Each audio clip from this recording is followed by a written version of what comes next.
the East Coast to the West Coast and around the world on the internet. We're coming to you live from the CCRS studios. WNJC 1360. This is the Conservative Commandos radio show with your host, Rick Trader. The Conservative Commandos radio show, where the newsmakers go to be heard.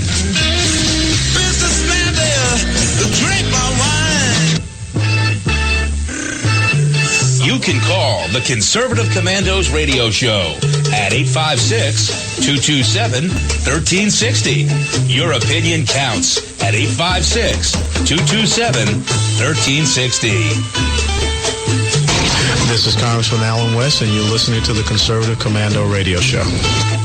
Welcome, everybody, and welcome, fellow patriots. Welcome once again to the Conservative Commandos radio show. I'm Rick Trader, coming to you live from the studios of the Conservative Commandos radio network here at WNJC 1360, our flagship station in Philadelphia, and around the world on the internet with American Patriots Broadcasting, TalkStream Live, SHR Media, K98 Talk, iHeartRadio, AM, FM 24/7, RedStateTalkRadio.com. We are everywhere. We are everywhere. Today I'm going to be joined by Anna Little, the Patriot from the Garden State. However, Anna has been detained by her day job, and very shortly in her absence, I expect to be hearing from Doug Driesel. Doug is one of the co-hosts of Doug and Blaine Explain the Game, and Doug and I keep going back and forth on Donald Trump, and it should be interesting. Well, we got some great guests lined up for you all today. Joining us here on the Conservative Commandos radio show at 4:35 will be Penny Starr, and Penny is with CNSnews.com, and after working 25 years in print, she joined CNS News. She's won numerous awards for her reporting, columns, and photography, and she's also worked as a media and marketing consultant for clients in the arts and music industries. As a staff writer for CNSnews.com, she covers Congress and the White House, as well as a wide range of cultural issues. And Penny's going to be joining us to talk about something that Senator Marco Rubio said. Women's bathrooms are for women. My gosh, can you just imagine that? And so that'll be Penny Starr at 4:35.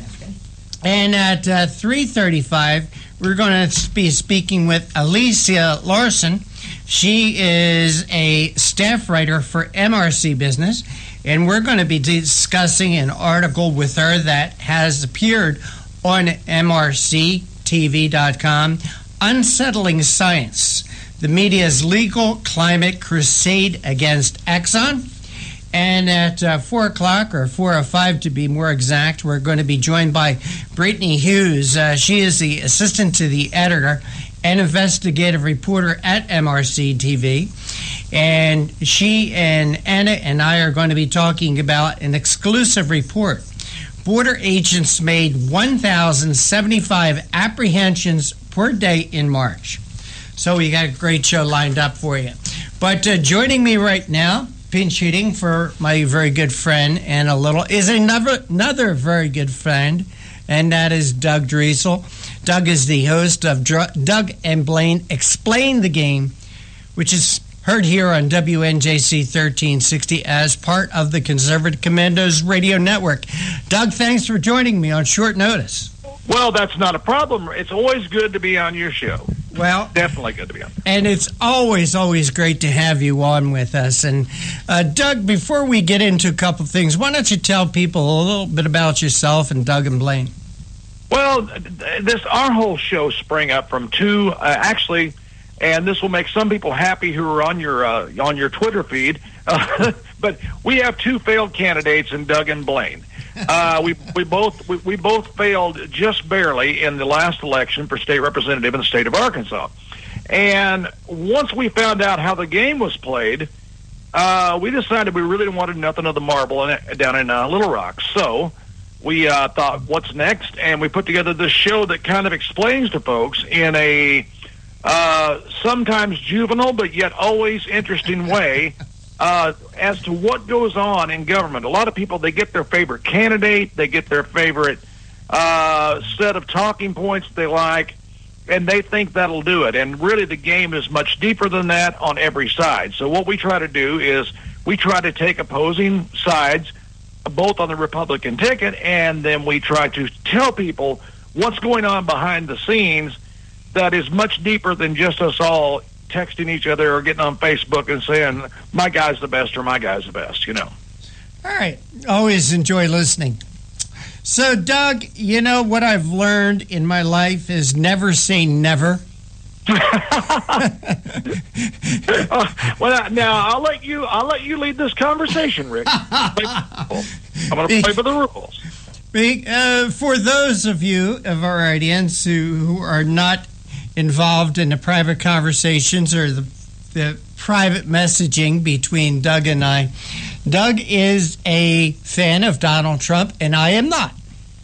Well, now I'm not going to say I'm a fan of Donald Trump. See, that has been the entire fallacy, and that's part of what we call the game. And I think this is a good time to explain to those who have taken after me and thought, wow, this guy could not be conservative. Let me tell you what I am. Well, let me finish explaining. Explaining All right. Why I said never say never. Because last night we were messaging after Donald Trump's sweep of the 5 presidential primaries and here on the East Coast. And Doug, you messaged me and said, can I come on your show? And I said, Doug, I will never have you on my show to talk about Donald Trump. Well, and here you are. And you know what? Out of a respect to your stand, I'm going to explain to the listeners, I think it's more important, rather than we waste time trying to blow these guys up, because I'm going to tell you that our show deals with truths. If you guys listen to Doug and Blaine Explain the Game, we deal with what we believe are truths. Okay? The truth is we're trying to find the least crackpot we can find. We all are. We know the government is... That is not easy to do. Right.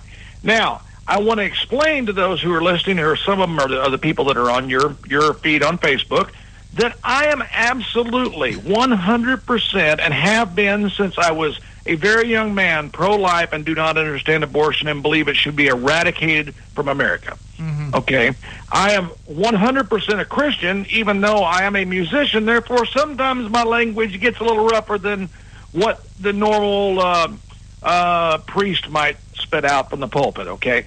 But I firmly believe in Jesus Christ saved my soul. I'm one of those guys. Now, all that being said, I align myself perfectly with the rhetoric of Ted Cruz. Absolutely perfectly line up with 85 to 90% of what Ted says. Okay, so how do we explain why I'm playing the game the way I'm playing it, okay? Have you ever been to the racetrack, Rick? Do you like the ponies? Do you go? No? Horse races. I love to watch horses run. Not that I gamble, but I love to watch horses run. In fact, Doug, when I was in high school, where I went to high school was not too far from the Atlantic City racetrack. And when I would get out of school early, I would go down to the racetrack to watch the last 2 races. They let you into the last 2 races for free. And it wasn't a gamble. I just love watching horses run. And you understand the premise of a backup bet and a side bet. Yeah, I do. Even though you're not a bettor, you understand the premise of such. Okay. Now, when this contest started, you might be alarmed to find out that I was deeply involved in the Cruz campaign. As a matter of fact, I know Raphael, who I know you've talked to, I think, on here. Yep. I know Ted. I spent most of my adult life in Houston, Texas, before moving to the Ozarks, and have played many a pool party where they were there. And I mean, I've known these people. I do not dislike them. Okay, that's the first thing. Second thing is I look at the populace, and I look at how dumbed down we've become, and I look at the wretched and abhorrish behavior of Barack Hussein Obama and the absolute criminal and murderous Hillary Rodham Clinton, who I like to call I won't even say, but it's I don't have a great name for her, and we've been putting up in the Arkansas area for years with the legacy of the Clintons and the scorched earth. I thought early on, what kind of candidate is it going to take to eradicate these vermin from the face of the earth? And I mean politically. I don't mean, I'm not advocating revolution, although sometimes we wonder if it wouldn't be good. But you wonder what it's going to take for America to finally turn from that kind of vile, vicious lies and deceit and dishonesty. Now, it has to be someone, I think, that has the goods on them. And early on, everybody kept saying the knock that they had was they said, and I won't even say his name, the Donald, so we won't be breaking your tradition here. But early on, everybody said, well, he's taking bribes from all these people. Exactly. That's exactly the point. You see, as anyone who's a fan of Caddyshack, did you watch Caddyshack? No, I didn't. I've never watched that movie. You've never watched that movie? Well, in it, Bill Murray says, no. in order to defeat a varmint, you must stink like a varmint, and whenever possible, smell like one. And so I looked at what can be done to stop this. And I looked at the far right, which is where I really belong in my belief system. And there's a lot of people right now, there are people in your area that I have told off that are falling off their stools right now. I go, wait a minute, this guy cannot be far right. I definitely am. I definitely agree with the Second Amendment and everything about the right to bear arms, the right to practice religion the way you see fit. I am so constitutional, it's not even funny. And people say, well, you say that, you have to say that because you aren't. No, I am. I'm just explaining. But I don't feel that we can fight with conventional weapons against what's been built by basically, and I'm going to say it's going to be religious, that's been built by Satan himself. Hey, Doug, with that, let me interrupt you right there. And we got to take a break, and when we come back, we'll talk about these weapons, okay? Okay, great. And you are listening to the Conservative Commandos radio show. I'm Rick Trader. I'm joined by Doug Driesel, who's pinch hitting for Anna Little as she's attending to her day job.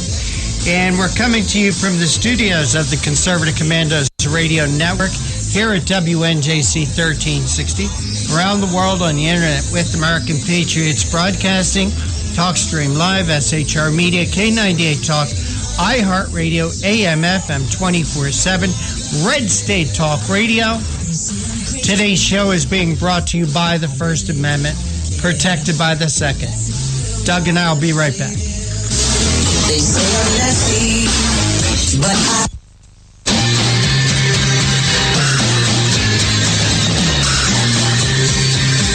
The Conservative Commandos radio show is expanding to become the Conservative Commandos radio network. We are establishing a front line of conservative radio broadcasters and ironclad patriots to declare war against the madness of liberalism and the Obama administration.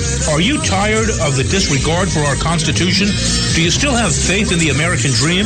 Are you looking for sensible, smart radio? If so, listen to the Conservative Commandos radio network every weekday from 11 a.m. to 7 p.m. and Saturdays from 2 to 6 p.m.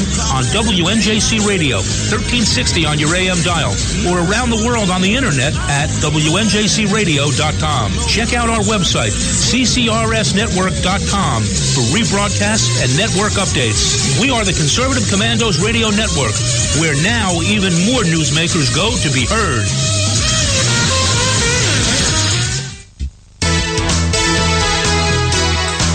We're David and Patty Barrickman of Wildflower Ridge Honey, beekeepers for 49 years. I want to tell you about a great survival and a multi-use product called Trail Rations. It is pure honey and a product of the USA. Trail Rations comes in a food-grade 12-ounce, very durable and reusable pouch. ready for immediate use or for long-term storage, because honey is the only food that never spoils. Honey is instant energy and goes right straight to your bloodstream. Honey is one of the best all-natural survival foods, natural sweetener right straight from Mother Nature. Honey is also antiviral, fungal, and bacterial. It's your first aid in a pouch. Carry one in your backpack or your bug-out bag. Find us on Facebook, Wildflower Ridge Honey, or call 765-641-9972, 765-641-9972. I think we should make public colleges and universities tuition-free. Climate change is directly related to the growth of terrorism. Remove the federal prohibition on marijuana. Climate change poses immediate risks to our national security. I did not email any classified material to anyone. There is no classified material. Certainly well aware of the classification requirements. We have a lot to learn from democratic socialist governments that have existed in countries like Denmark, Sweden, Finland, Norway. This campaign is about a political revolution to transform this country. You know? Now more than ever, we need our voice in Washington. Now more than ever, we need Sharon Angle in Washington. Go to runsharonangle.com and help us draft Sharon Angle to run for U.S. Senate. You can call the Conservative Commandos radio show at 856-227-1360. Your opinion counts at 856-227-1360. This is Congressman Alan West, and you're listening to the Conservative Commando radio show. Welcome back to the Conservative Commandos radio show. I'm Rick Trader. Very shortly, Anna Little will be joining us. But in the meantime, Doug Driesel, who is the co-host from Doug and Blaine Explain the Game, is kind of pinch hitting. And for rebroadcast of our show, please check out our websites, ccrshow.com or ccrsnetwork.com. Or mornings at 9 a.m., log on to Leading Edge Radio Network at 1 p.m., roarradio.net at 9 p.m., highplainsdailynews.com. Or you can hear our show and all the shows that are part of the Conservative Commandos Radio Network from your telephone by calling 832-999-1199. Doug, before we went to break, we were talking about some of the weapons. You want to pick it up, and one of them being the devil. Yeah, sure. I mean, to me, there's no doubt that those of us who are believers, Satan is leading a charge that he's been leading for quite some time and kind of wiggling his way in, kind of like a bad case of the gout. Mm-hmm. He's been coming on a little bit here, a little bit there, stopping, moving back, you ignore him, and here he comes again. And I do believe that we are in one of our most serious challenges as Christians. I believe that it's going to take extreme power to fight what has been built. Mm-hmm. And it's just my belief as a human being, and trust me, one thing that folks are going to find out if they listen to our show is I'm an entertainer. That's what I do for a living. I sing, I tell jokes, I write songs. I understand the rhetoric that comes from Donald. Mm-hmm. I get it. I get what is real and what isn't. I get what is. But do you think he's becoming a caricature of himself, Doug? I'm sorry, say that again? Do you believe that he is becoming a caricature of himself? I believe he was, and I believe it was for a purpose. And if you saw the... In other words, what I'm getting at is he has played this part so much, the part of the you're fired and the tough, hard-nosed boss and all that, that he's actually become that. No, because when you close the door, he's still the smartest bully in the room, and let me explain that to you. I don't think I disagree with the argument that he's the smartest bully in the room. I think he's the biggest, baddest bully in the room. Mm-hmm. But I think that's part of the problem. That's one of the things that I don't like about him. You see, when he first started talking, and he started talking about immigration and stuff like that. Yeah, I got it. I understood. Okay? Where I have a problem with him today is I want to know what he has what his plans are for America. I don't want to hear this "Make America Great Again." We heard these slogans with hope and change. I want the specific. I want the details. And I know every time that you and I talk, you say, go to his website, go to his... Bull. I don't want to go to his website and read what some staffer wrote. I want to hear it from his mouth. Okay, so this is a one-sided conversation. No, it's not. Yeah, I got it. Doug, I gave you the first 20 minutes of the show. Well, no, I'm trying to tell you, if you were probably working, but he gave his foreign policy speech today. It was a scripted speech given by, and it was written by, as he admitted, and everybody admitted, about 16 foreign policy experts, all from administrations all the way back to Nixon, and there were some of the most wonderful ideas. And yes, it is time for ideas. You're right. You're dead right. And today, for over 45 minutes, he delivered us some awesome ideas about what he was going to do specifically to fix our foreign policy. It was a foreign policy speech. Next coming is the economy speech. He didn't mix the two. He didn't get off track. He called nobody a buffoon or a whack job or a crook, or none of that happened. Mm-hmm. Now, I'm not saying it won't happen again, because it's like me. You make me mad, I'll get you. And I'll get you if I love you. I'm not gonna take it. And the thing is that today, he's told everybody exactly what he planned to do. And one of the things he did was not telegraph his punch. In his foreign policy speech, for example, which is one of our biggest problems, ISIS. Do you agree, Rick, that ISIS is one of the biggest problems? Oh, I agree. Yeah. Number one, he said this nonsense about climate change will end when he's president. That's not something you send the military out to do. Okay, and how does he intend to do that? Great, he says this global warming is going to... But I want the specifics, Doug. And when he says he's not going to telegraph his punches... And so does ISIS. ISIS wants the specifics, too, for years. We've been telegraphing our punches. We've been telling them where we're landing the troops, how many troops we're sending, how many howitzers we're going to have out there, where all of the locations are going to be for the bombs. That's not how you fight war. That's not how you do it. You don't walk to the podium and say, ladies and gentlemen, I am sending 12 tanks to Riyadh, and in those 12 tanks will be 4 Martians and 3 clowns, and we're going to get out with 2 howitzers, and somebody's going to blow a penny whistle, and we're going to shoot to the left. You don't do that. That's not how war is fought. I agree with you on that, Doug, but there are some plans, there are some ideas. For Doug, unfortunately, I am old enough to remember, and I didn't do the things in the 70s. They say if you remember the 70s, you weren't there. Well, I didn't do those things, but I do remember.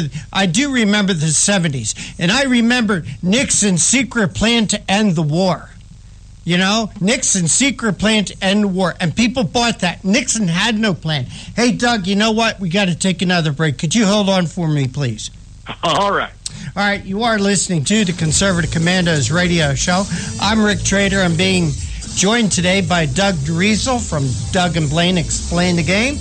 And we're coming to you live from the studios of the Conservative Commandos radio network at WNJC 1360 in Philadelphia and around the world on the internet with American Patriots Broadcasting, TalkStream Live, SHR Media, K98 Talk, iHeartRadio, AM, FM 24/7, Red State Talk Radio. We are everywhere. We're everywhere. Don't go away. We'll be right back with our first guest. Yeah, that's my prerogative. They say I'm nasty, but You've heard Paul Delps playing the music on the Your Music Matters morning show. He is also an experienced mortgage loan officer working for U.S. Mortgage Corporation and assists homeowners navigate the reverse mortgage process. If you are finding yourself asking questions whether or not you set aside enough for retirement, Paul can sit down with you, your family, and your financial advisor and discuss how a reverse mortgage may be a valuable resource for your retirement plan. You will be responsible for paying your taxes and insurance, and the reverse mortgage can help with this and other expenses, such as home health care or other untimely bills. Put Paul's 20-plus years of experience to work for you, as choosing the right option for your situation can be critical. Call Paul at U.S. Mortgage Corporation at 877-213-9977. That's 877-213-9977. Or go to seniormatters.info for more information. U.S. Mortgage Mortgage Corporation is licensed mortgage banker in New Jersey, Pennsylvania, and Delaware, and an equal housing lender. NMLS number 3901. U.S. Mortgage Corporation is located at 201 Old Country Road, Suite 140, Melville, New York, 11747. This advertisement applies to first lien mortgages. Paul E. Dilks, NMLS is 485904. Hi, we're David and Patty Barrickman of Wildflower Ridge Honey, beekeepers for 49 years. I want to tell you about a great survival and a multi-use product called Trail Rations. It is pure honey and a product of the USA. Trail Rations comes in a food-grade 12-ounce, very durable and reusable pouch, ready for immediate use or for long-term storage because honey is the only food that never spoils. Honey is instant energy and goes right straight to your bloodstream. Honey is one of the best all-natural survival foods, natural sweetener right straight from Mother Nature. Honey is also antiviral, fungal, and bacterial. It's your first aid in a pouch. Carry one in your backpack or your bug-out bag. Find us on Facebook, Wildflower Ridge Honey, or call 765-641-9972, 765-641-9972. What does it take to be the leader in production systems technology? To be the one company that solves production problems at any plant, for any product, and with any technology? It takes a 30-year record of success. It takes total mastery of complex technologies with a history of delivering success every time, without fail. Only one company can claim that high ground in manufacturing line optimization, data automation, and systems integration, and that's Philadelphia Control Systems. In factories worldwide, Philadelphia Control Systems programs, software, and engineering solutions deliver optimal performance and output flow with a record that can't be matched.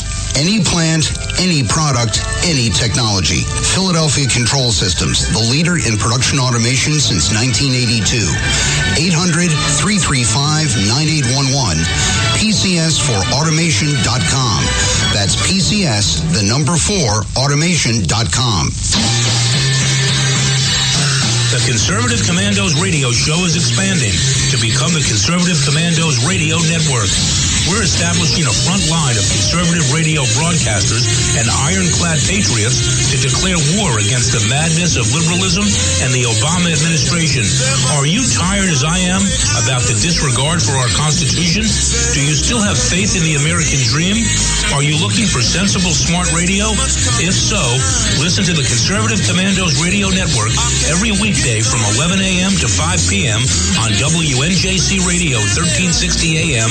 or around the world on the internet at WNJCradio.com.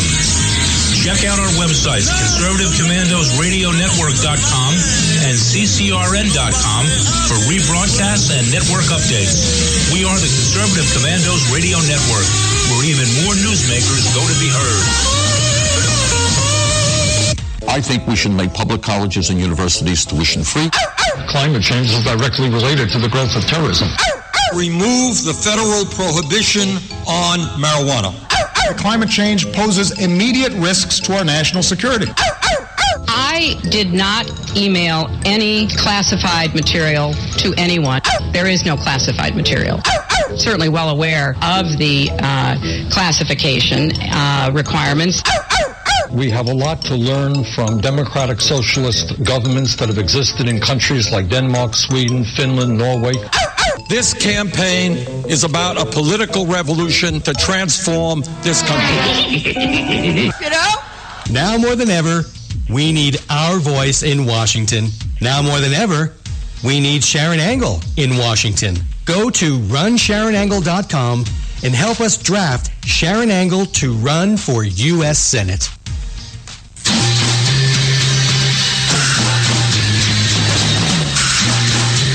From the East Coast to the West Coast and around the world on the internet, we're coming to you live from the CCRS studios. WNJC 1360. This is the Conservative Commandos radio show with your host, Rick Trader. The Conservative Commandos radio show, where the newsmakers go to be heard.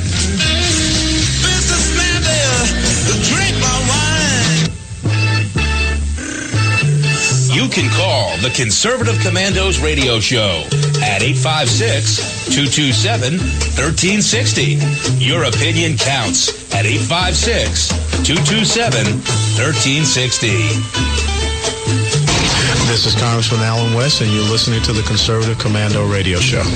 Welcome back to the Conservative Commandos radio show. I'm Rick Trader. I'm joined today by Doug Driesel, who's pinch hitting for Anna Little while she's attending to her day job. But if you'd like to hear rebroadcasts of our shows, check out our websites, ccrshow.com or ccrsnetwork.com, or mornings at 9 a.m., log on to leadingedgeradionetwork.com, at 1 p.m., roarradio.net, or at 9 p.m., highplainsdailynews.com, or you can hear our show and all the shows that are associated with the Conservative Commandos Radio Network from your telephone by calling 832-999-1199. Our first guest is with us, and Alethea Larson is a staff writer at MRC Business from MRCTV.com. Alethea, thanks for joining us today. We appreciate your time. Thanks for having me on the show, Rick. Well, appreciate it. And we appreciate you and the great work that the Media Resource Center does. And we've asked you to join us today to discuss an article from one of your colleagues, Julia Seymour, entitled The Unsettling Science, the Media's Legal Climate Crusade Against Exxon. And Julia starts her article referencing Galilei, who was quite criticized and actually kind of imprisoned during his time for his theories of the sun being the center of the universe. So what's going on here as far as the unsettling science goes? Well, what's happening is the media, specifically the print media, has sold out to the climate change agenda and is going after ExxonMobil, attacking them, and for supposedly ignoring or knowing that climate change was supposedly happening, and yet not working to prevent it, but in fact exploiting that. So what the media has done is they've just bought the assumption that, okay, climate change is an absolute fact, and therefore ExxonMobil is being a terrible company because they knew about it, and they're exploiting that. But they're working from the assumption that climate change has been proven, which is in itself, I was going to say, Alethea, you the way you're describing it, I'm hoping you're not falling for the narrative. No, I'm not. I'm not. Good. Yeah, that does help the interview because yes, it is a war against Exxon, and another thing the climate changers try to sell us that it's obscene that Exxon and British Petroleum and all of them can make 5 cents on the gallon profit, and they call it obscene. Yet the government taxes anywhere from 12 to 45 cents a gallon, and that's considered good. We both know that the climate changers have taken to the kind of tactics that we see out of every hate group in America. Yeah. Your thoughts? And yeah. Well, what's more with the media's pushing the climate change agenda and buying into these attacks on Exxon is that's also a complete attack on Exxon's right to free speech as well, because Exxon as a company is allowed to say what they're going to say, even if you did assume that climate change was happening and that it was man-made, which isn't proven and which isn't, that's not a fact. If that were, Exxon would still have a right to free speech and to advertise as they will. But the media is completely ignoring that. The attorneys general who have been attacking Exxon, including the New York New York State Attorney General, are also completely ignoring that fact, completely undermining that, and are trying to silence the discussion about climate change. And they're trying to, just push one particular agenda and do it at the cost of ExxonMobil and BP and other oil companies, speech, basically. Alethea, it seems to me there is a collusion going on between the media and the certain attorney generals. For instance, you mentioned New York's attorney general, but there's a collusion with universities such as Columbia University. And the New York Attorney General claims he's looking into whether the company, quote, is misled the public and its shareholders about the risk of climate change. It seems to me, Alethea, that there is the collusion is with the attorney generals and with the universities.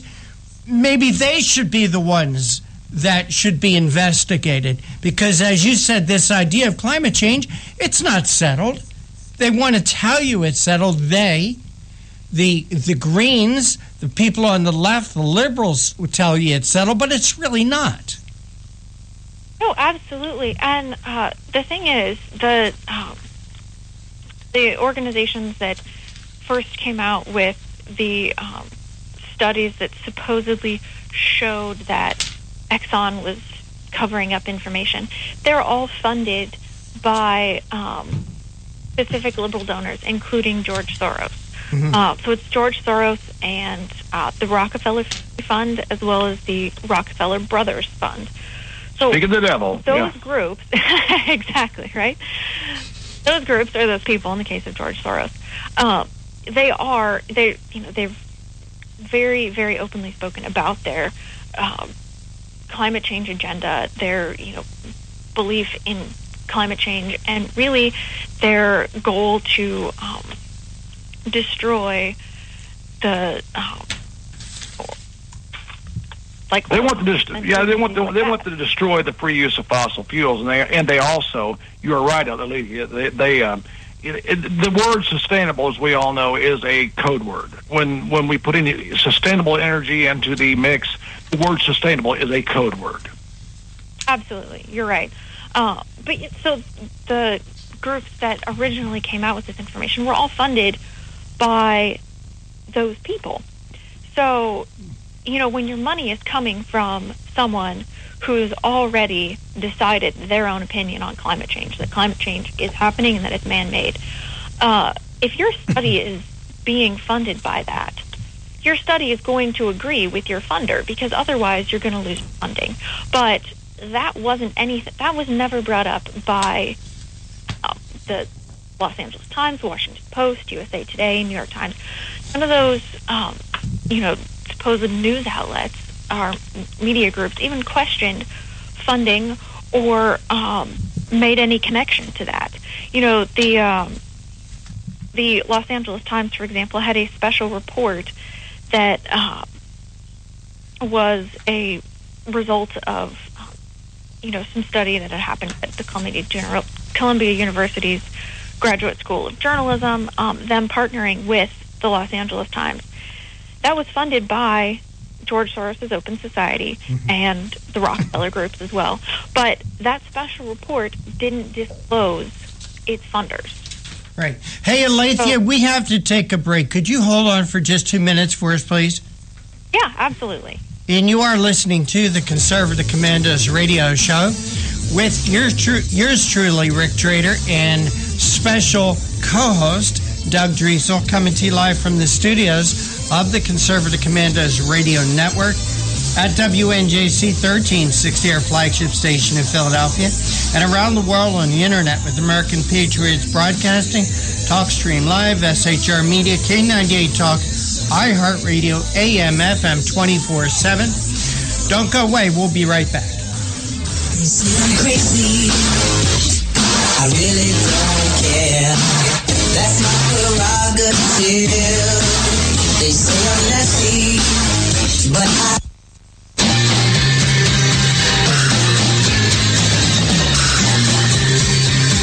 The Conservative Commandos radio show is expanding to become the Conservative Commandos radio network. We are establishing a front line of conservative radio broadcasters and ironclad patriots to declare war against the madness of liberalism and the Obama administration.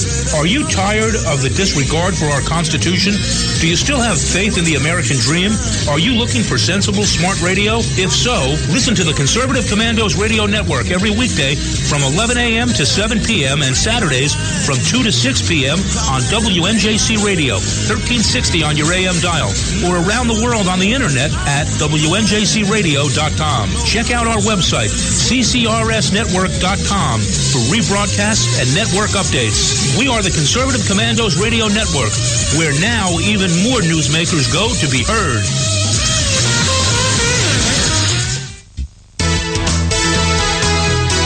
Hi, we're David and Patty Barrickman of Wildflower Ridge Honey, beekeepers for 49 years. I want to tell you about a great survival and a multi-use product called Trail Rations. It is pure honey and a product of the USA. Trail Rations comes in a food-grade 12-ounce, very durable and reusable pouch, ready for immediate use or for long-term storage because honey is the only food that never spoils. Honey is instant energy and goes right straight to your bloodstream. Honey is one of the best all-natural survival foods, natural sweetener right straight from Mother Nature. Honey is also antiviral, fungal, and bacterial. It's your first aid in a pouch. Carry one in your backpack or your bug-out bag. Find us on Facebook, Wildflower Ridge Honey, or call 765-641-9972, 765-641-9972. I think we should make public colleges and universities tuition-free. Climate change is directly related to the growth of terrorism. Remove the federal prohibition on marijuana. Climate change poses immediate risks to our national security. I did not email any classified material to anyone. There is no classified material. Certainly well aware of the classification requirements. We have a lot to learn from democratic socialist governments that have existed in countries like Denmark, Sweden, Finland, Norway. This campaign is about a political revolution to transform this country. You know? Now more than ever, we need our voice in Washington. Now more than ever, we need Sharon Angle in Washington. Go to runsharonangle.com and help us draft Sharon Angle to run for U.S. Senate. You can call the Conservative Commandos radio show at 856-227-1360. Your opinion counts at 856-227-1360. This is Congressman Alan West, and you're listening to the Conservative Commando radio show. Welcome back to the Conservative Commandos radio show. I'm Rick Trader, coming to you live from the studios of the Conservative Commandos Network. And if you'd like to hear rebroadcasts of our shows, check out our websites, ccrshow.com or ccrsnetwork.com. Or at 1 p.m., log on to Leading Edge Radio Network. At 9 p.m., highplainsdailynews.com. Or you could hear our show from any telephone by calling 832-999-1199. I'm now joined by Anna Little, and our guest this segment is Alethea Larson. She's a staff writer for MRC Business. Alethea, it seems to me, going through Julia's article, there is some sort of conspiracy or collusion, not just with the media and the Greens, but also certain politicians. In her article, you said she said, referring to Julia Seymour, a number of current and former U.S. senators and representatives, including Hillary Clinton, Bernie Sanders, and Al Gore, have called for criminal investigations into ExxonMobil based upon press releases and articles from the Los Angeles Times. Now, What is the motive that you see? There's got to be a motive for all this. As you say, these groups are heavily funded by people like George Soros. But what is the motive? Where is their motive? The motive is quite simply to destroy oil companies, to destroy ExxonMobil. The ironic thing is at the moment, ExxonMobil says, they themselves say they believe that climate change is a threat. That's ExxonMobil's position.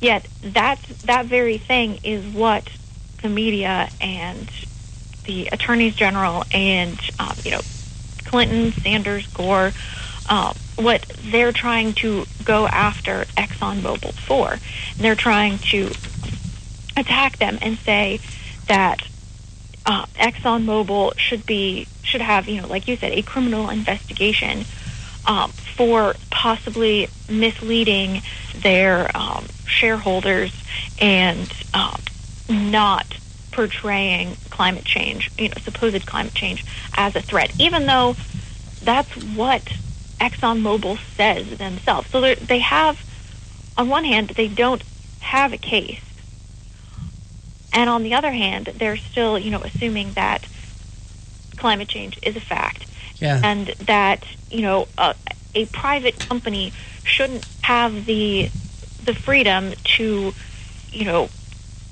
have a position on climate change. Alethea, you talk about they don't have a case, and we're joined by my co-host Anna Little, who is an attorney. It doesn't matter if they have a case or not. If they prosecute a case, and if they can get a jury that is sympathetic with them, they can get just about any outcome they want. I mean, my idea of the judicial system being fair and balanced, for me, went out when O.J. Simpson was acquitted for the murder of his wife and Ron Goldman. I mean, there you had so much evidence pointing to O.J. Simpson as the killer, but the defense found a jury that was sympathetic to them. They worked that jury, and they got this kind of verdict that they wanted. When you've got the L.A. Times and New York Times and all these other newspapers, as well as the broadcast media, going against a company like ExxonMobil, Anna, what I think it does is it sells the case to the public of the guilt of a company, even before there is any guilt there. Do you agree, Anna? Talk to me about this. Well, I do agree that there is collateral damage in every lawsuit, and when you're dealing with criminal prosecution, we state that under our laws, people are innocent until they're proven guilty. But in the court of public opinion, once the information is out that someone's being prosecuted, people are guilty until proven innocent. And once they're proven innocent, people often don't remember that information because it's not as sensational as the initial piece of information that the person's been in court on defense. So I do agree. You have to watch, too, that the media's discussion of the subject matter of the lawsuit, whether it's specific to that lawsuit or not, if it's contemporaneous, even if it's preceding or perhaps in the immediate aftermath, all of that stirs the court of public opinion against the person who's being prosecuted. It can ruin lives just by putting them in this position of being prosecuted. Whether they're guilty or not doesn't matter after that. It's very, very difficult to come back from that conception that you may have been guilty of something criminal.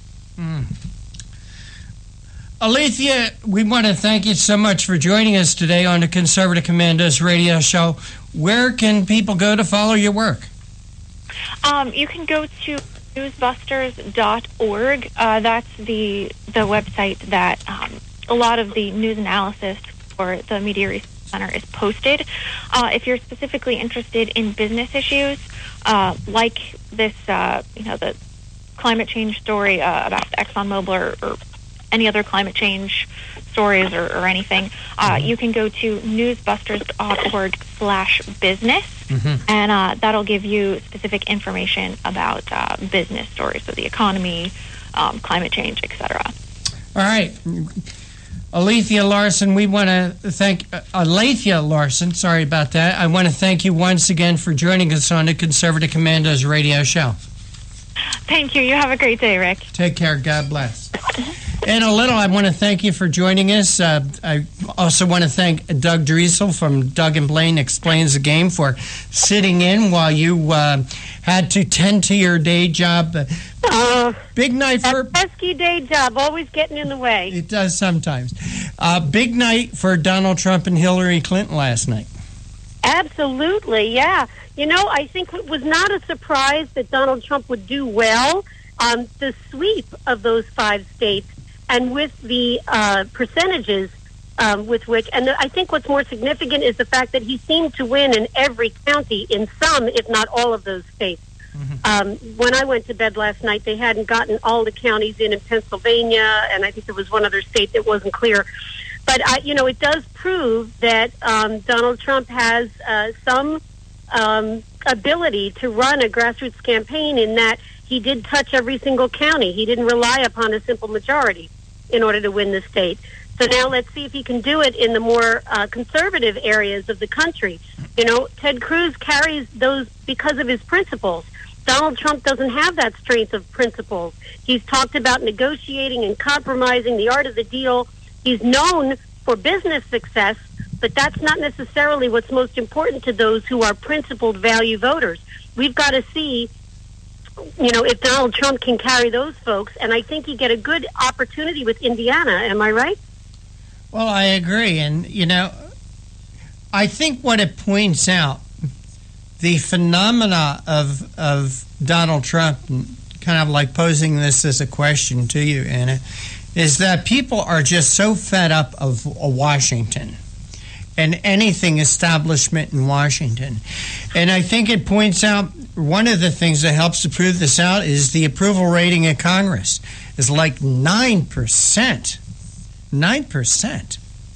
Yeah, and I think that is because we the people realize that the day-to-day operations of government is kind of at a standstill because of political ideologies on both sides. I'm not saying that the conservative right should not put forth their principles and stand fast to their principles, but when it comes to getting the jobs done, I think that those in the moderate Republican stance, when they see things leaning to the right and we the people pushing representatives to the right, they should be focused on the voice of we the people, which is why they're there, instead of digging their heels in on their more moderate methodology and their more moderate principles. They should look at what we the people are trying to tell them by way of a message through the election process. And I think that's why people are dissatisfied, because they elect representatives, at least conservatives, elect representatives into a majority in the House and the Senate, and then they see people caving and compromising when they just sent a very strong message by sending only conservatives in.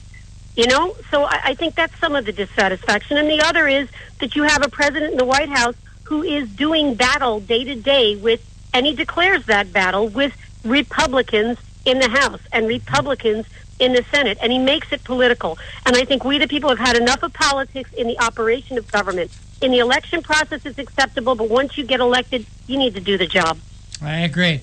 Hey, Anna, we got to go to a break, and you are listening to the Conservative Commandos radio show with Anna Little and Rick Trader coming to you from the studios of the Conservative Commandos radio network at WNJC 1316 Philly and around the world on the internet with American Patriots Broadcasting, TalkStream Live, SHR Media, K98 Talk, iHeartRadio, AM, FM 24/7, RedStateTalkRadio.com. On the other side, we're going to be speaking with Brittany Hughes about an exclusive report. Border agents made 1,075 apprehensions per day in March. Wonder what's behind the numbers. Don't go away. We'll be right back. You've You've heard Paul Deltz playing the music on the Your Music Matters morning show. He is also an experienced mortgage loan officer working for U.S. Mortgage Corporation and assists homeowners navigate the reverse mortgage process. If you are finding yourself asking questions whether or not you set aside enough for retirement, Paul can sit down with you, your family, and your financial advisor and discuss how a reverse mortgage may be a valuable resource for your retirement plan. You will be responsible for paying your taxes and insurance, and the reverse mortgage can help with this and other expenses, such as home health care or other untimely bills. Put Paul's 20-plus years of experience to work for you, as choosing the right option for your situation can be critical. Call Paul at U.S. Mortgage Corporation at 877-213-9977. That's 877-213-9977. Or go to seniormatters.info for more information. U.S. Mortgage Corporation is a licensed mortgage banker in New Jersey, Pennsylvania, and Delaware, and an equal housing lender. NMLS number 3901. U.S. Mortgage Corporation is located at 201 Old Country Road, Suite 140, Melville, New York, 11747. This advertisement applies to first lien mortgages. Paul E. Dilks, NMLS is 485904.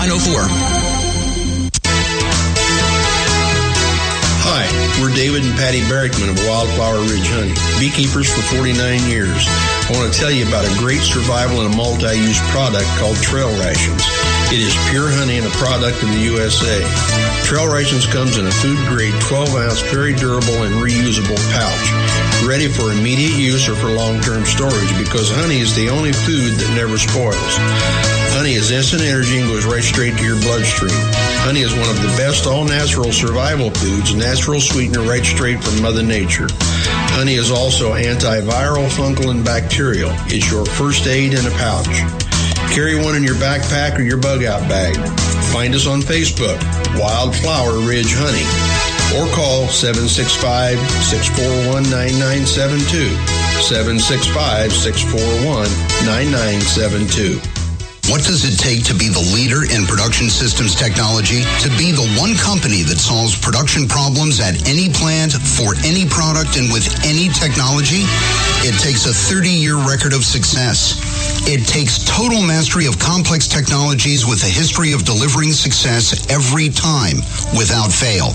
Only one company can claim that high ground in manufacturing line optimization, data automation, and systems integration, and that's Philadelphia Control Systems. In factories worldwide, Philadelphia Control Systems programs, software, and engineering solutions deliver optimal performance and output flow with a record that can't be matched. Any plant, any product, any technology. Philadelphia Control Systems, the leader in production automation since 1982. 800-335-9811. PCS4automation.com. That's PCS, the number 4, automation.com. The Conservative Commandos radio show is expanding to become the Conservative Commandos Radio Network. We're establishing a front line of conservative radio broadcasters and ironclad patriots to declare war against the madness of liberalism and the Obama administration. Are you tired, as I am, about the disregard for our Constitution? Do you still have faith in the American dream? Are you looking for sensible, smart radio? If so, listen to the Conservative Commandos Radio Network every weekday from 11 a.m. to 5 p.m. on WNJC Radio 1360 a.m. or around the world on the internet at WNJCradio.com. Check out our websites, ConservativeCommandosRadioNetwork.com and CCRN.com for rebroadcasts and network updates. We are the Conservative Commandos Radio Network, where even more newsmakers go to be heard. I think we should make public colleges and universities tuition-free. Climate change is directly related to the growth of terrorism. Remove the federal prohibition on marijuana. Climate change poses immediate risks to our national security. I did not email any classified material to anyone. There is no classified material. Certainly well aware of the classification requirements. We have a lot to learn from democratic socialist governments that have existed in countries like Denmark, Sweden, Finland, Norway. This campaign is about a political revolution to transform this country. Now more than ever, we need our voice in Washington. Now more than ever, we need Sharon Angle in Washington. Go to runsharonangle.com and help us draft Sharon Angle to run for U.S. Senate.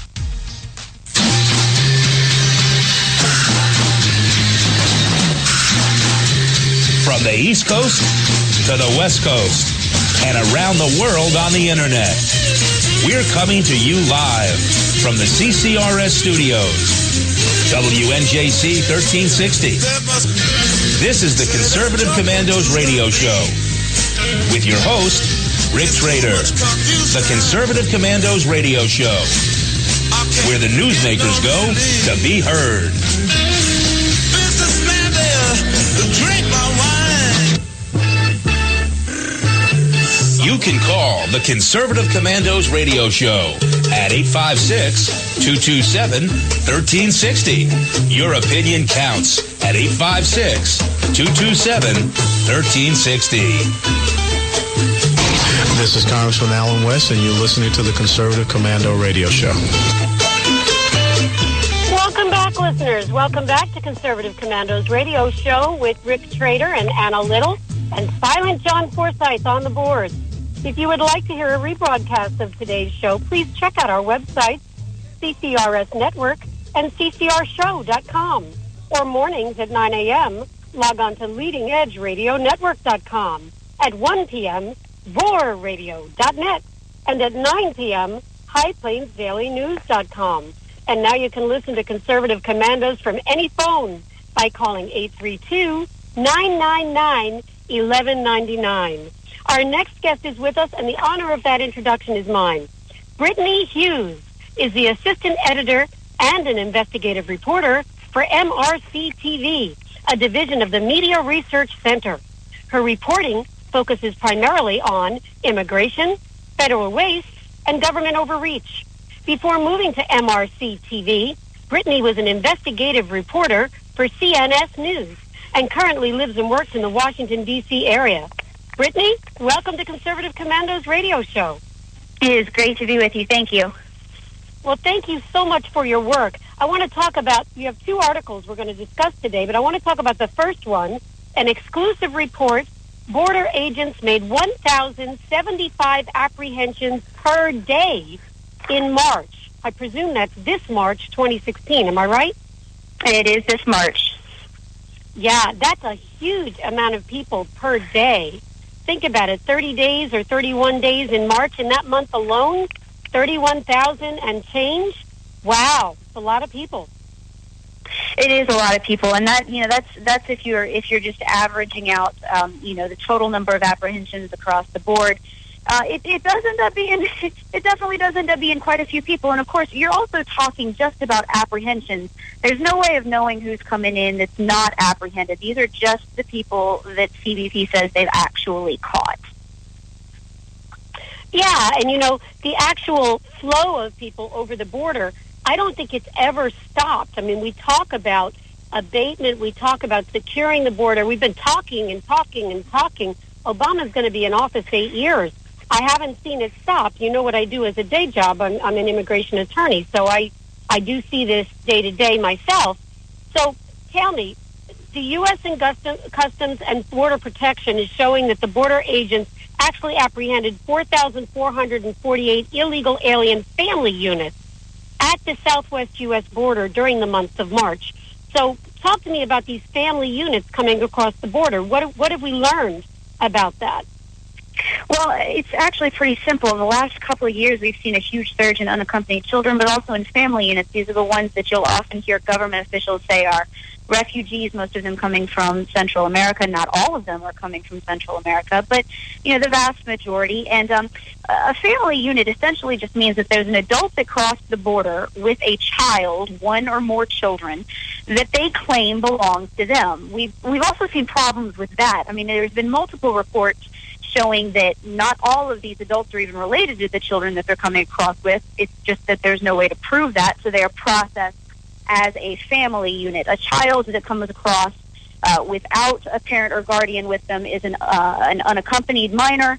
Everybody else that comes across would just be single adults. That's where you get the other statistic that the government doesn't really like to show you or talk about. But we were actually seeing quite a surge of family units. There was a big one in the summer of 2014. That's pretty infamous at this point.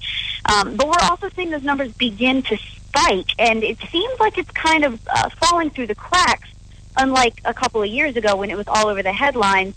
And these numbers are released by Customs and Border Protection every single month. They are not difficult to find, but the liberal media doesn't want to report them, so oftentimes it goes completely unnoticed.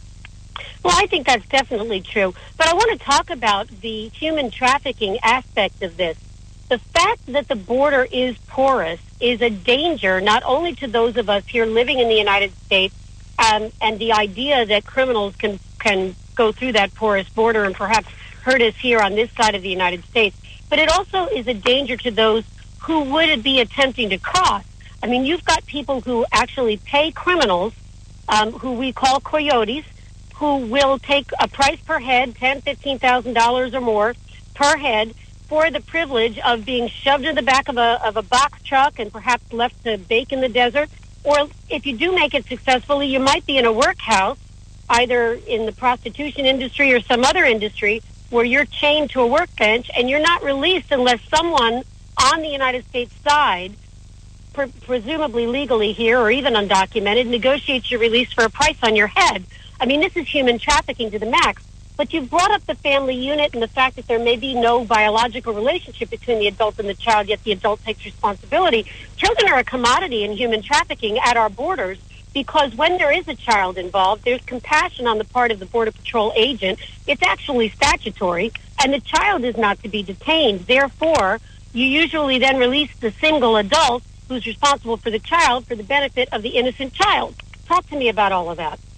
Well, you bring up a really interesting point, and actually the biggest point in all of that is the fact that we just don't know, which seems to be a comment that is echoed throughout this whole immigration debate. We just don't know. We don't know how many are slipping through that we're not catching. We don't know how many are coming who have a criminal record in another country, or perhaps even in the United States, and are illegally re-entering. We don't know how many people are coming across with children who they claim to be theirs, but then they aren't, and they end up getting dumped after the adult makes it through customs. The problem is that we don't know, but there have been enough reports that indicate that this happens all the time. There have been enough raids on warehouses in areas close to the border where agents have gone in and freed hundreds of people that have been smuggled and packed into warehouses like animals. It shows that this is obviously a problem. This is obviously something that happens probably with more frequency than we even know. The problem is there's just no data, because there's a constant stream of people and no real way to check on their background or their familial relations. Nothing, no reliable data. That is essentially the crux of the problem. We really don't know. Yeah, and I think that we could know if we were to make it a priority.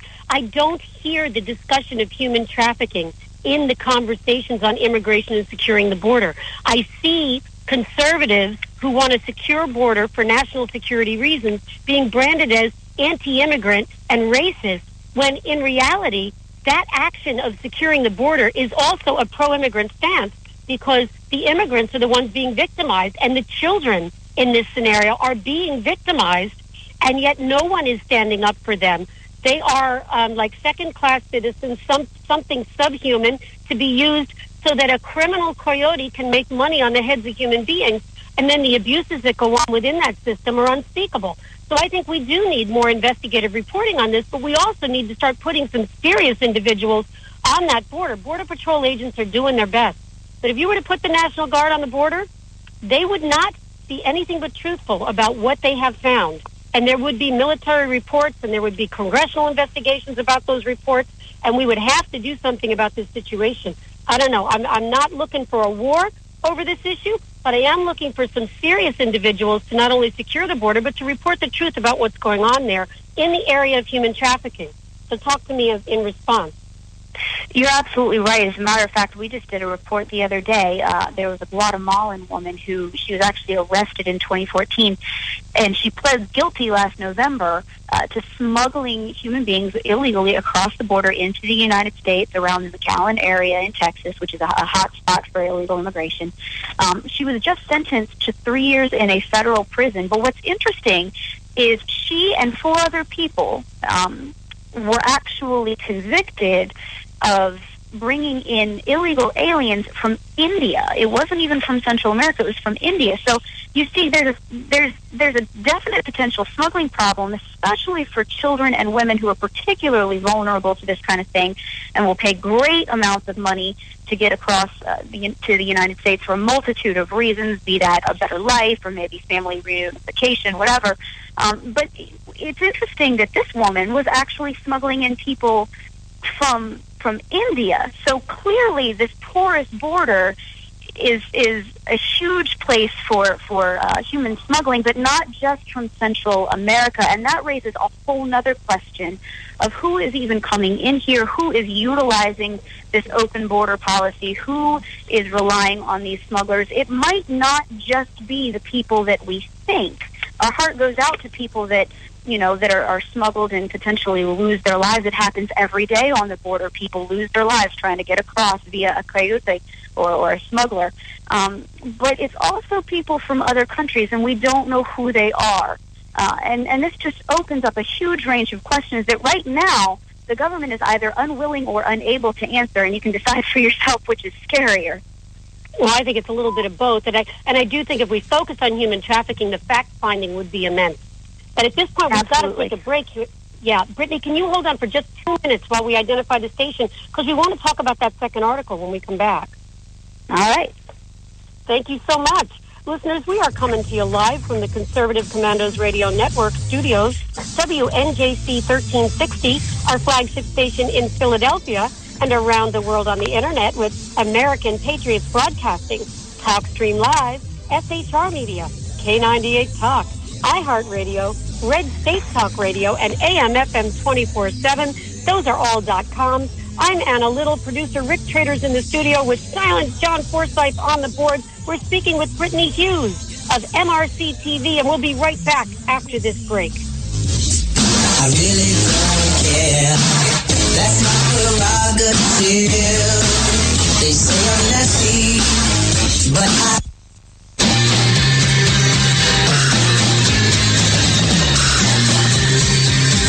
The Conservative Commandos radio show is expanding to become the Conservative Commandos Radio Network. We are establishing a front line of conservative radio broadcasters and ironclad patriots to declare war against the madness of liberalism and the Obama administration. Are you tired of the disregard for our Constitution? Do you still have faith in the American dream? Are you looking for sensible, smart radio? If so, listen to the Conservative Commandos Radio Network every weekday from 11 a.m. to 7 p.m. and Saturdays from 2 to 6 p.m. on WNJC Radio, 1360 on your AM dial, or around the world on the Internet at WNJCradio.com. Check out our website, CCRSnetwork.com, for rebroadcasts and network updates. We are the Conservative Commandos Radio Network, where now even more newsmakers go to be heard.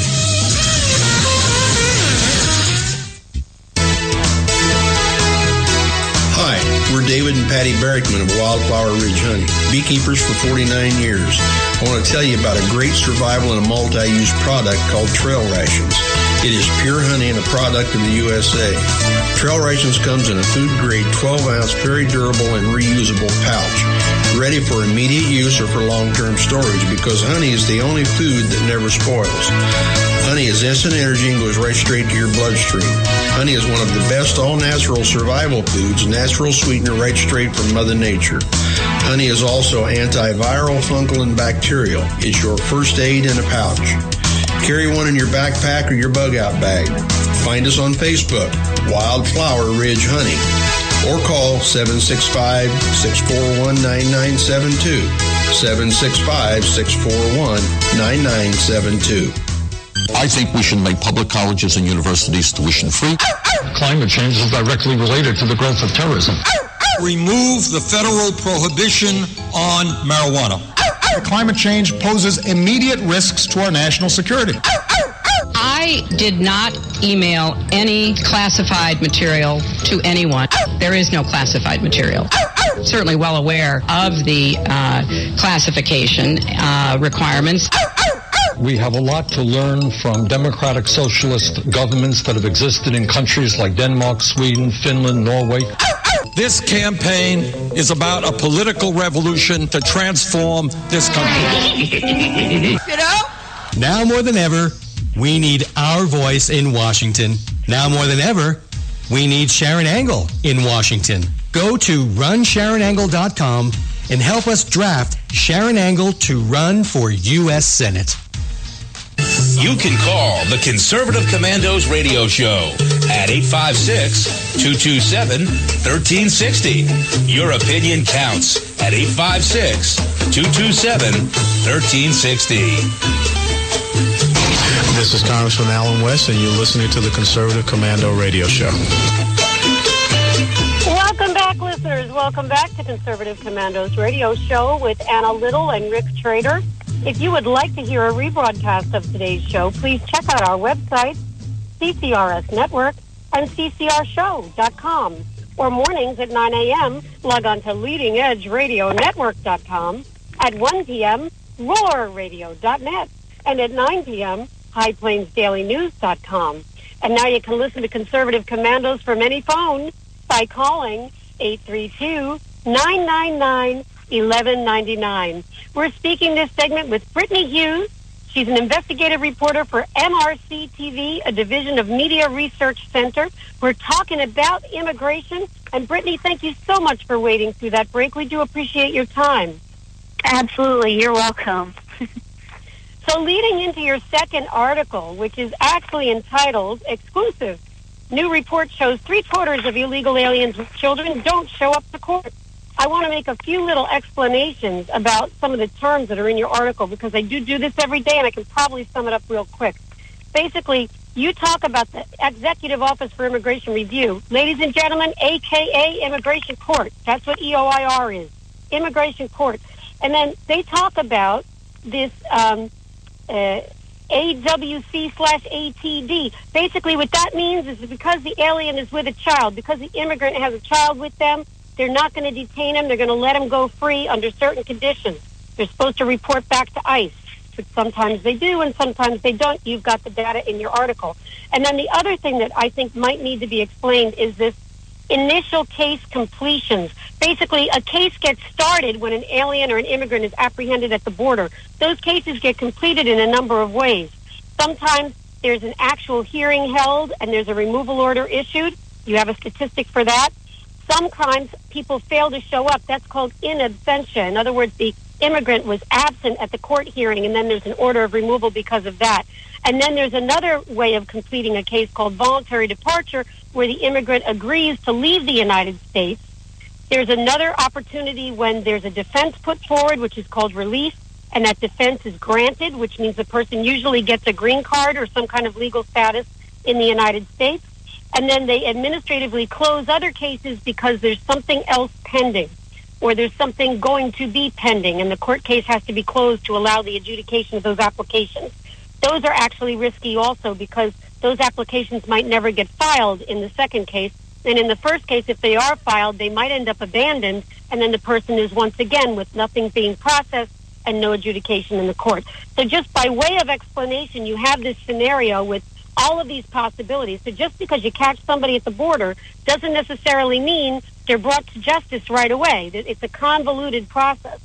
So with that background, Brittany, tell us about your article. You've got some statistics in here. Of the people that are coming in and being apprehended, there's a good number of them that don't show up to court. Tell us how you're finding that out. Well, it's actually really interesting. This is something that EOIR does not necessarily publish, but they will release it to you if you ask for it. They compile this pretty much monthly. They've been doing this since July of 2014, and they've essentially got 4 different categories of people that they drop. You've got the adults with children who've been released on alternatives to detention. You've got unaccompanied minors, and then you've got recent border crosses and adults with children who are being detained. Of those 4 categories, EOIR was releasing only 3 of those categories. They were actually excluding the data for aliens with children who were released on alternatives to detention. They just recently started releasing that data, and as you can see here, it's pretty concerning. Of the 21,163 cases that have been completed since July 18th of 2014, 15,351 of those of those persons were ordered removed in absentia, meaning that they were not in court. This makes up almost 75% of the cases that have been completed. It's actually pretty simple math if you're just willing to sit down with a calculator and do it. And what that's telling us is this is kind of the result of an open door policy. If a person crosses the border illegally, they are not from Mexico, and they have a child with them, typically what happens, unless there's some extenuating circumstance, is they are processed by ICE, and then they are let go. They are essentially freed into the United States. They're given a summons to appear in court, and everybody's just taking it on good faith that they're going to show up to that hearing. The data proves that that's simply not happening. But by the time a person doesn't show up to their court hearing, we don't know where they are. They might have gone off to live with a relative. We don't know what state they're in. All we know is that they have not shown up to court. At that point, you can order them removed all you want, but if you don't know where they are, there's no way to enforce that. So essentially 75% of these individuals who are coming in, at least, simply aren't showing up, and they're certainly not going to remove themselves. That's essentially what this data is showing us. Yeah, and I think that we have to be mindful of the children. Look, the adults know exactly what they're doing. I'm sorry. I know that there are economic disadvantages to living in some countries. There are more opportunities for education and employment here in the United States. That's why this country is so great. That's why people are busting down the doors to come in. And I don't fault those that want to become part of our society. But the adults know exactly what they're doing when they get frustrated with the visa process or they've been denied and they decide to illegally cross that border. The child, especially children under the age of 10, they don't know what's going on. They're doing whatever the adults tell them to do. I see them as the innocents. I understand the compassion. But as far as I'm concerned, every child that comes across that border ought to be treated like an unaccompanied minor, and every adult that comes across that border knowing what they're doing needs to be treated like every other adult, because what's happening is these children are now being victimized in human trafficking as the tool by which that adult can avoid detention. And then what happens is the child is enrolled in school someplace, but they're not valued as the love of somebody's life. They're valued as that commodity that's not necessary anymore. And then when the adult fails to show up to court, they go off and they disappear, and God knows who's taking care of that child at that point. And I gotta ask you this. It sounds like you've had a lot of experience with this happening. And so these children are being used as pawns. That's exactly what's going on. I want to see the human trafficking of this exposed, and I know Brittany's on that. Now, in what percentage of the cases, Hannah, would you say that the adult has no blood relation to that child? Oh, I can't give you a precise statistic, but I will tell you there are a lot of people who come across the border. People will hand off their children in the to any adult that'll bring the child over. And then that adult gets the benefit of having that child with them. Oh, this is my... Well, what happens to these children? Do they become wards of the state?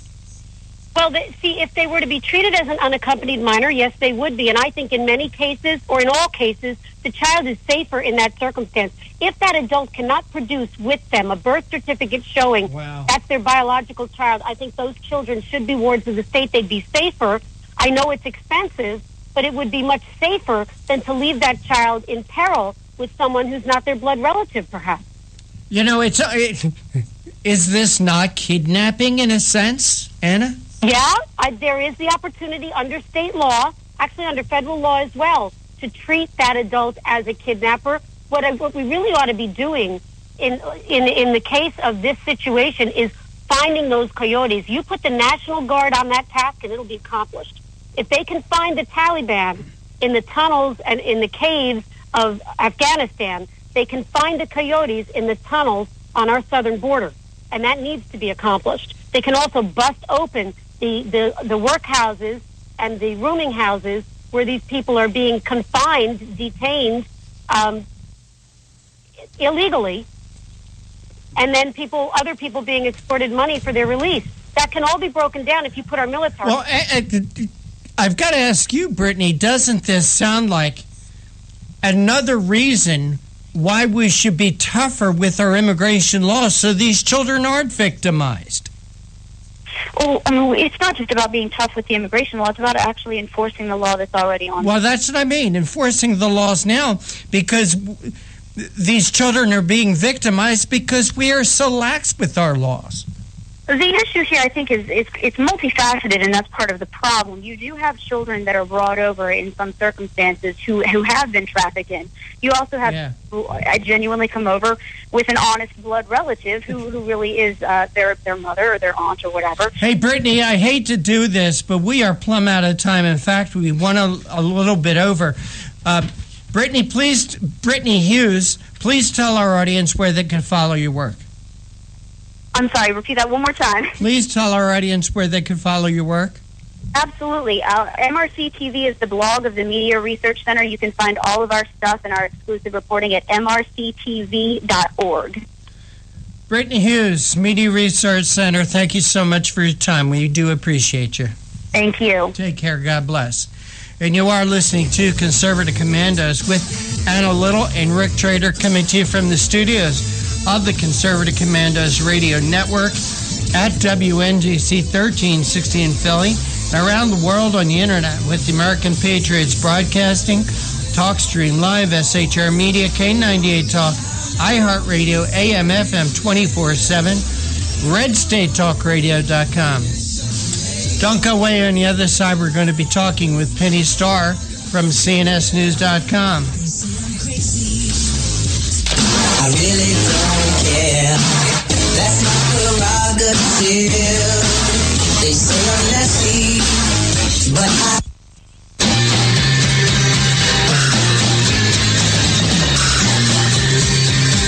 The Conservative Commandos radio show is expanding to become the Conservative Commandos Radio Network. We are establishing a front line of conservative radio broadcasters and ironclad patriots to declare war against the madness of liberalism and the Obama administration. Are you tired of the disregard for our Constitution? Do you still have faith in the American dream? Are you looking for sensible, smart radio? If so, listen to the Conservative Commandos Radio Network every weekday from 11 a.m. to 7 p.m. and Saturdays from 2 to 6 p.m. on WNJC Radio, 1360 on your AM dial, or around the world on the internet at WNJCradio.com. Check out our website, CCRSnetwork.com, for rebroadcasts and network updates. We are the Conservative Commandos Radio Network, where now even more newsmakers go to be heard.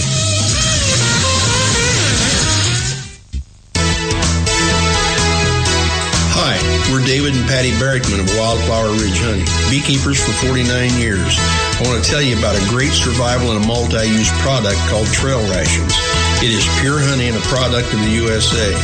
Trail Rations comes in a food-grade 12-ounce, very durable and reusable pouch, ready for immediate use or for long-term storage, because honey is the only food that never spoils. Honey is instant energy and goes right straight to your bloodstream. Honey is one of the best all-natural survival foods, natural sweetener right straight from Mother Nature.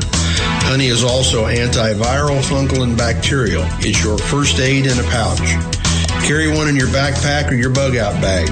Find us on Facebook, Wildflower Ridge Honey, or call 765-641-9972, 765-641-9972.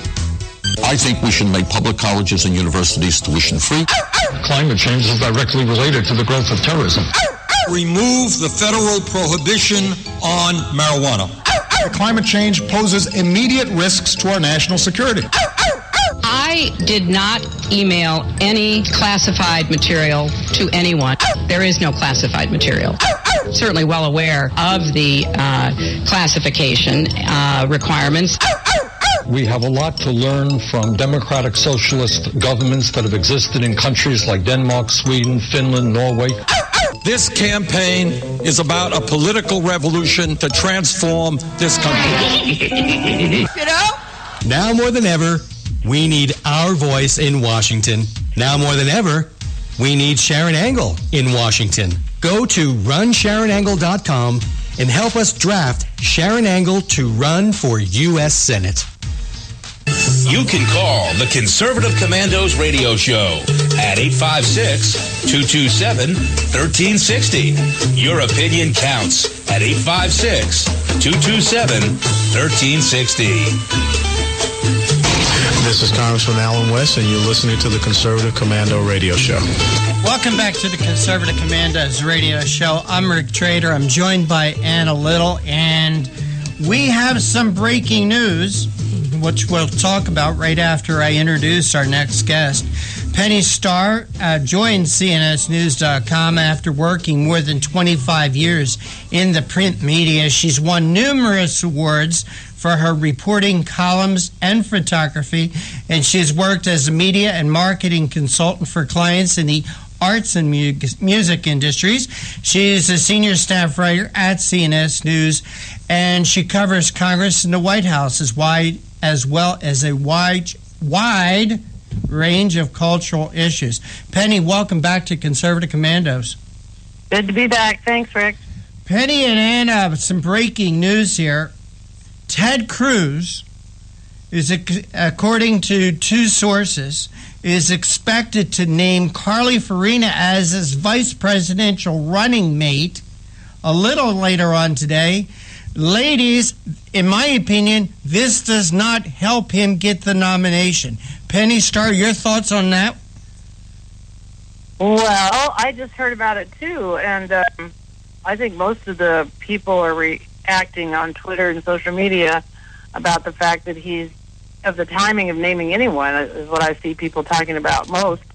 But I don't know. I mean, I think I like Carly. And obviously, if a woman is a good choice, why do you think, Rick, that she would be a bad choice for him? Because she didn't make that good of a candidate. I mean, she started out okay in the polls, especially after the first debate or two, but then she really tailed off. Anna, if I was Ted Cruz and I was trying to make a splash and I was trying to get the nomination, I would have picked something like that former governor from Alaska, Sarah Palin. I don't know if Sarah's looking to run again. I don't. Well, they could be co-presidents. I'm talking about winning the nomination now. Carly Fiorina does not help him. I think Carly Fiorina is undersold as a candidate. I do think the reason that she got any bump in the media at all, being a relatively unknown, is because of her performance on the debate stage. So I think that shows that she has the ability to be a great candidate. But then she faded. She's only ever run for Senate before. Yes. Her work... She was a second bencher. She was on the junior varsity. Do you remember when there were 15 candidates running and they had the first team and the second team? She was always on the second team. Well, she did make it to the main stage once. She did. But she made it to the main stage. Then she was bumped from the main stage. Right. She was, and that was fundraising, I think, related. Okay. And I do think that her disadvantage was, number one, she had no name recognition. Number two, she had no government experience. And so people had not, in the primary process, identified with who she was. And they hadn't heard her before. And so she worked very hard, I think, to get a name for herself, which she's successfully done. I do think she is a woman in leadership in stark contrast to Hillary Clinton. And I think that we need, on the Republican side, to start putting our formidable women forward. Because I agree. It seems like the Democrats believe they own women issues, and they don't understand that every issue is a woman's issue. And what the Democrats are trying to do is limit women to their issues that involve their gender and nothing else. Yeah. Well, you know, I love strong conservative women. That's why I ask people like Penny Starr and Anna Little to be on the show. But before we get into our topic, which is about women's bathrooms, and I'm not going to go there, I wanted to ask you, Penny, if you had any other thoughts on Ted Cruz picking Carly as his vice presidential running mate. Well, I don't think it's necessarily a bad thing. I agree with Ann that, I think she's been unfairly judged in some ways. I mean, I think that she is a conservative, and I think she's a very accomplished woman. And so those are two important qualities. And I do think that whoever is the Republican nominee would be a good thing to have a woman, as a qualified woman, to be a vice presidential candidate. Yeah, and I think, Penny, qualifications are what may be lacking on the other side, on the Democrat side, As a matter of fact, there are negative issues with the history of Hillary Clinton, and in not just dishonesty, but the fact that she's done a bad job as Secretary of State. So, I think that if we were to put some of our women forward, we might actually have the opportunity this go around to show what a real woman looks like, huh? Right. But let's go back into these issues that we brought you on to talk about. And thank you very much for riding with our breaking news there for the first few minutes of the segment. You have an article here entitled, from CNS News, entitled, Senator Marco Rubio, Women's Bathrooms Are for Women. Penny, I'm going to let you start off with this because I know I have a definite opinion on this, but I'm going to let Penny Starr give us her opinion first. Well, it's his opinion, not mine. But here's the interesting thing: is that we went to the Hill to ask members of Congress, Senate, and the House a simple question, and this question really wasn't North Carolina law or the proposed South Carolina law. It was whether members of Congress would agree that biological men should be allowed to use a women's restroom at federal facilities and federal facilities and national parks around the country, because those are the restrooms that Congress is in charge of, so to speak. They can't make the laws for the state, so that's what we went up there to ask. But what's interesting is that Marco Rubio is really the only person that actually answered the question. Every other, first of all, most politicians don't want to talk to the press, so you're chasing them down the hall with your reporter, trying to get him to answer your questions on both sides of the aisle, by the way. But one thing I love about Marco Rubio is whenever I've approached him, he's stopped, he's listened to my question, and he's answered it. And that's the most remarkable thing, is that he answered the question, and he answered the yes or no question and said, no, biological men, women's restrooms are for women, and men's restrooms are for men. And what I thought was interesting is one of the first comments that popped up under the story, they said, and now I guess we live in a world where you have to say that, which is really the most incredible thing, that we're discussing whether people of the opposite sex should be able to use any bathroom they want. Well, I'm not sure that it solves a problem at all, Penny. I think it creates one. I mean, what are we going to do? Start having people pull out their altered birth certificates before they can go to the men's room or the women's room? When we don't even check for voter ID cards when people go to vote.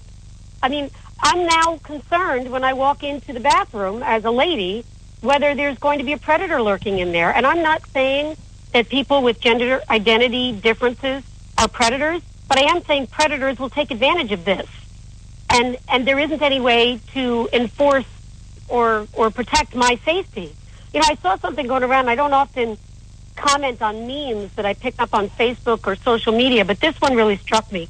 And you'll see it going around. It's got a photo of John Wayne in the middle of it. Here's the solution. Husbands, fathers, brothers, sons, follow your womenfolk into the bathroom and stand guard outside her stall. If the store doesn't like it, tell them you self-identify as a real man. I like that. Yeah. Because, if you're going to let any old Tom, Dick, or Harry walk into the ladies' room because they say they self-identify as a woman, whether they're wearing a wig or not, I want a protector in there with me because I'm vulnerable in that moment when I'm going to be in the ladies' room, and I don't want to be attacked. Well, I think what's interesting about what Marco Rubio's response to the question was, though, is that why are we even discussing this? I mean, the fact that that a population of people, which is less than 1% of the millions and millions and millions of people who live in this country and who use public restrooms every day, there's never been an issue. There's never been an issue.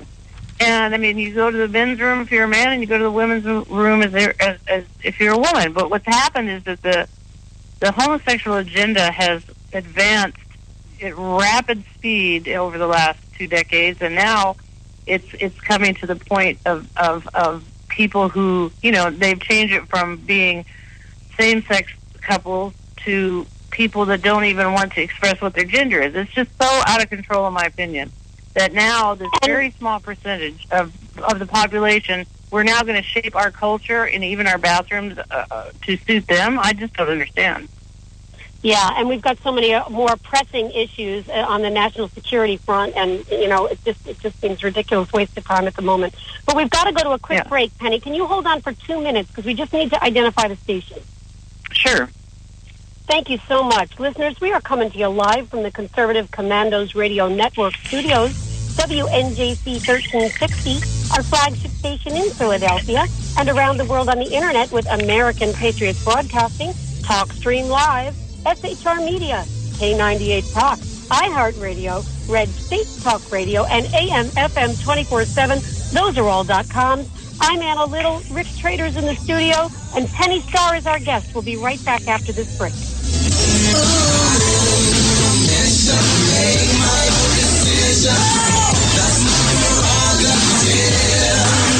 say I'm crazy. I really don't care. That's my prerogative. They say I'm nasty, but I...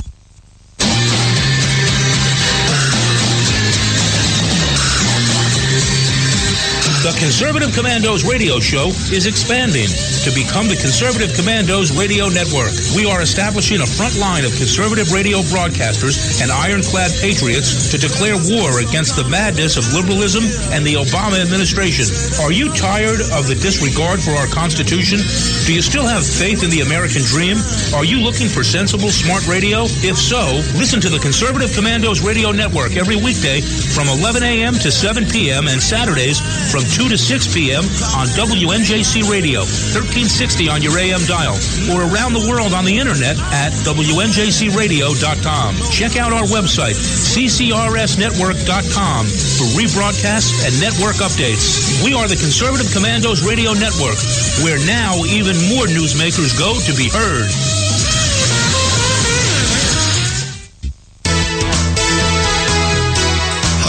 We're David and Patty Barrickman of Wildflower Ridge Honey, beekeepers for 49 years. I want to tell you about a great survival and a multi-use product called Trail Rations. It is pure honey and a product of the USA. Trail Rations comes in a food-grade 12-ounce, very durable and reusable pouch, ready for immediate use or for long-term storage because honey is the only food that never spoils. Honey is instant energy and goes right straight to your bloodstream. Honey is one of the best all-natural survival foods, natural sweetener right straight from Mother Nature. Honey is also antiviral, fungal, and bacterial. It's your first aid in a pouch. Carry one in your backpack or your bug-out bag. Find us on Facebook, Wildflower Ridge Honey, or call 765-641-9972, 765-641-9972. I think we should make public colleges and universities tuition-free. Climate change is directly related to the growth of terrorism. Remove the federal prohibition on marijuana. Climate change poses immediate risks to our national security. I did not email any classified material to anyone. There is no classified material. Certainly well aware of the classification requirements. We have a lot to learn from democratic socialist governments that have existed in countries like Denmark, Sweden, Finland, Norway. This campaign is about a political revolution to transform this country. Now more than ever, we need our voice in Washington. Now more than ever, we need Sharon Angle in Washington. Go to runsharonangle.com and help us draft Sharon Angle to run for U.S. Senate. You can call the Conservative Commandos radio show at 856-227-1360. Your opinion counts at 856-227-1360. This is Congressman Alan West, and you're listening to the Conservative Commando radio show. Welcome back, listeners. Welcome back to Conservative Commandos radio show with Rick Trader and Anna Little. If you would like to hear a rebroadcast of today's show, please check out our website, CCRS Network and CCRShow.com. Or mornings at 9 a.m., log on to LeadingEdgeRadioNetwork.com. At 1 p.m., RoarRadio.net. And at 9 p.m., HighPlainsDailyNews.com. And now you can listen to the Conservative Commandos from any phone by calling 832-999-1199. Our guest this segment is Penny Starr of CNSnews.com. She's been with us this segment talking about Marco Rubio and his statement, common sense, that women's bathrooms are for women. We're now going to go into her second article, which is the National Reentry Week, talking about justice-involved youth. Penny, thank you so much for waiting through that break. We do appreciate your time. Oh, thank you. Yeah, now we're going to talk about your second article because it's a little bit more central to public policy here. There's a National Reentry Week that's been designated from April 24th to April 30th. We're in it right now. And the Department of Justice, according to your article, Housing and Urban Development, announced $1.75 million will be given to public housing and nonprofit legal groups in order to help the youth who are released from incarceration. They're called justice-involved youth, in order to find jobs and housing. Do you think throwing money at this problem is the answer? Well, no, but it's amazing to me, first of all, that they have come up with this euphemism for youth that have been charged and convicted of a crime, been incarcerated. And yes, we all want people who have paid their debt to have a chance to become productive citizens again. But the fact is, the federal government giving money to these folks is not the answer, in my opinion. The answer, of course, is much more to do with their families and their support systems and the things that have caused them to be in trouble in the first place are not there. And it doesn't matter if the government gives you cheap housing or food stamps, unless you have the community, the family around you, and the values, that the chances are you might get in trouble again. So, but like I said, to call these people, they're even doing it for adults. This is the new phrase from the Obama administration. People are no longer former felons or freed, people who were formerly incarcerated. They're quote unquote justice involved. Yeah, the euphemism, I think, makes it almost legitimate to be justice involved, and then it makes you sort of a victim rather than a perpetrator. And, the only thing that rehabilitates a person who's been involved in criminal activity is taking responsibility for the actions under which they've behaved. And many in the criminal system, when it comes to sentencing, they're reaching for that Bible right away. They're reaching for the church right away because they want the letter from the pastor or the letter from the minister or the letter from the priest or the nun or that clergy that's going to make it look like they've changed their life. And I wonder why we're not leaning on those private organizations to help reform the folks who are in the prisons. Why are we not encouraging those organizations to help these people find the values and the belief system, whether it's in the home or not, wouldn't matter once someone's been through the system. They're coming out. They're now responsible for their own actions. They've learned from their mistake. Let's put them toward a value system that's going to give them something to lose if they go there in the next time. I mean, what are your thoughts on that? Well, that's what I'm saying is that, obviously people need a job and shelter, but government providing those logistics are not going to change the hearts and minds of people. People that have been in prison, it's a huge adjustment coming back and living in the real world and trying to find a job and housing, etc. is part of it. But like you said, moreover, I think that if the government can do anything, it should be asking people who can actually help these people change their lives, not their address and not their occupation, but their lives. Penny and Anna, as I see it, when you talk about justice-involved youth, let's call them what they are. They are juvenile delinquents. And that a lot of these kids commit these juvenile crimes because they know they can get away with it.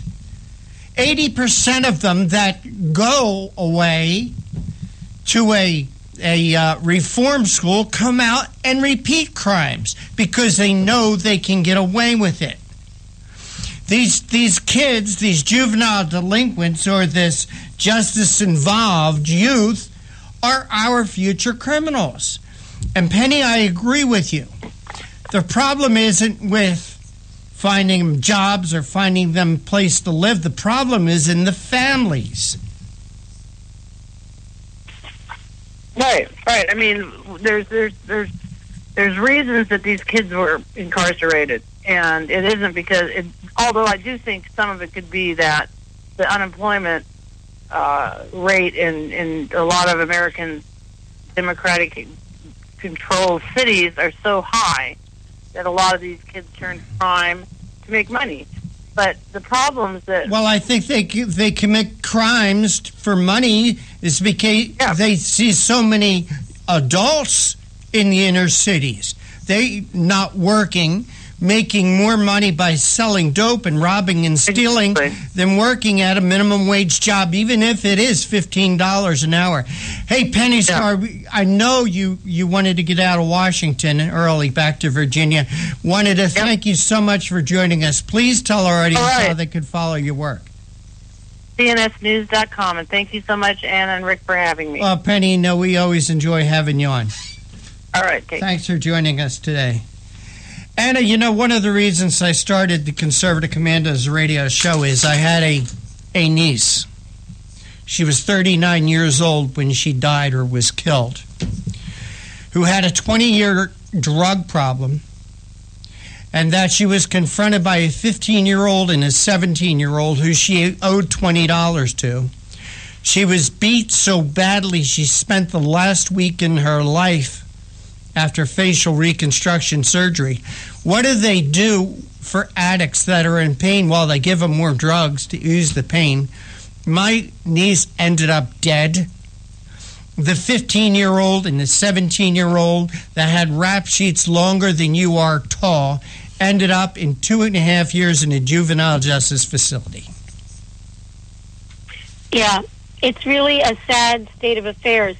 When the family breaks down, so does the value system. When there is no value system, there's no right or there's wrong. There's only pragmatic or practical thinking going on.